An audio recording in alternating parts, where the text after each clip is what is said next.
लोकसभा चुनाव में मिली हार के बाद मायावती ने आज दिल्ली में बैठक की है और बैठक में जो चीजें सामने आई हैं, अगर सूत्रों की माने तो मायावती ने एक बात तो साफ कर दिया है कि अब यूपी में वो फिलहाल अकेले लड़ने जा रही हैं। यानी कि जो उनका पहला चुनाव होगा, बाई इलेक्शन होने वाला है 11 सीटों में यूपी पर, वो बाई इलेक्शन बीएसपी अकेले लड़ेगी और इसके संकेत उन्होंने इंटरनल अपनी टीम को दे दिया है। आज की जो बैठक थी, उस बैठक में बीएसपी के सांसद, विधायक और कोर टीम उनकी थी और उस कोर टीम को मायावती ने यह मैसेज दे दिया है कि वो अब जो बाई इलेक्शन होने वाले हैं, 11 सीटों पे बाई इलेक्शन होने जा रहे हैं। आपको बता दें कि अभी जो हाल में लोकसभा चुनाव हुआ थे, उस लोकसभा चुनाव में 11 एमएलए जीतकर एमपी हुए हैं, जिसमें कि 9 बीजेपी के हैं, 1 सपा का, 1 बसपा का, और इन सभी सीटों पर बीएसपी अकेले लड़ने जा रही है। अगर ऐसा होता है, जो संकेत मिल रहे हैं, जो सूत्र बताते हैं, तो ये कह सकते हैं आप कि सपा बसपा का जो गठबंधन था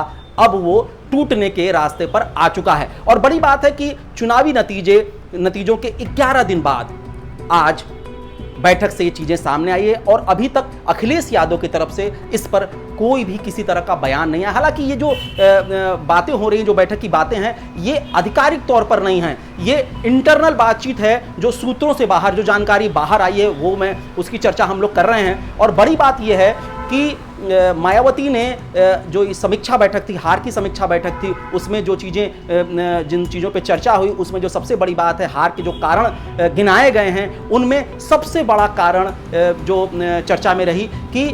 यादव वोट वो बीएसपी को ट्रांसफर नहीं हुए हैं। और इससे भी बड़ी बात यह है कि बैठक में बहन जी ने अखिलेश से कहीं ज़्यादा चर्चा शिवपाल यादव की, शिवपाल यादव जो असेंबली इलेक्शन के साथ ही समाजवादी पार्टी से अलग हो चुके हैं, उन्होंने खुद की अपनी पार्टी बना ली है और इस बार लोकसभा चुनाव में कई सीटों पर वो चुनाव भी लड़े हैं। तो मायावती का कहना है कि शिवपाल यादव के चुनाव लड़ने के कारण शिवपाल यादव ने यादव वोट को बीजेपी की तरफ डाइवर्ट कर दिया है, यानी कि यादव वोट उनको नहीं मिले, जिसके कारण उनकी हार हुई है। और अगर हम सीटों की बात करें तो 5 सीट समाजवादी पार्टी को मिली। अखिलेश यादव खुद डिंपल यादव को नहीं जिता पाए। 5 सीट जो उनके पास पुरानी थी, वही 5 सीटों की गिनती सही है, लेकिन सीटों में उनकी पत्नी, उनके भाई रामगोपाल यादव, प्रोफेसर रामगोपाल यादव के बेटे, वो भी हार चुके हैं। आंकड़े सही हैं, लेकिन जो लोग थे, जो उनकी संख्या थी, वो परिवार उनका हारा है। वहीं हम बात करें अगर मायावती की, बीएसपी की, तो बीएसपी 0 सीट पे थी 2014 में, अभी 10 सीट हो गई है। उसके बावजूद मायावती नाराज हैं, खिन्न हैं कि उन्हें जो उम्मीद की गई थी उस उम्मीद के मुताबिक सीटें नहीं मिली। अगर हम बात करें तो समाजवादी पार्टी और बसपा का जो गठबंधन हुआ था, उस गठबंधन से मायावती और समाजवादी पार्टी ने ये उम्मीद की थी कि कम से कम उत्तर प्रदेश में 50 से 60 सीट वो जीतेंगे, और ऐसा होता है तो केंद्र में मायावती मजबूत होंगी और अगर स्थितियां बनी तो वो प्रधानमंत्री भी बन सकती हैं। और इसी बेस पर यह गठबंधन तैयार हुआ था। और वहीं दूसरी तरफ चूंकि उत्तर प्रदेश खाली होगा, तो उत्तर प्रदेश में अखिलेश यादव की सत्ता होगी, यानी कि मुख्यमंत्री अखिलेश यादव यूपी के, और प्रधानमंत्री के तौर पर अखिलेश ने खुद कई प्लेटफॉर्म पर मायावती का नाम लिया था। और यही वजह थी कि गेस्ट हाउस कांड को भुलाते हुए बहन जी ने मुलायम सिंह के साथ मंच शेयर किया था। मैनपुरी में मुलायम सिंह के नेताजी के लिए वो गई थी, उन्होंने समर्थन में रैलियां की और वो कई जगहों पे, हर जगह पे अखिलेश यादव के साथ दिखाई दी, ज्वाइंट रैलियां हुई। लेकिन नतीजा अखिलेश को उतना फ़ायदा नहीं मिला जितना कि फ़ायदा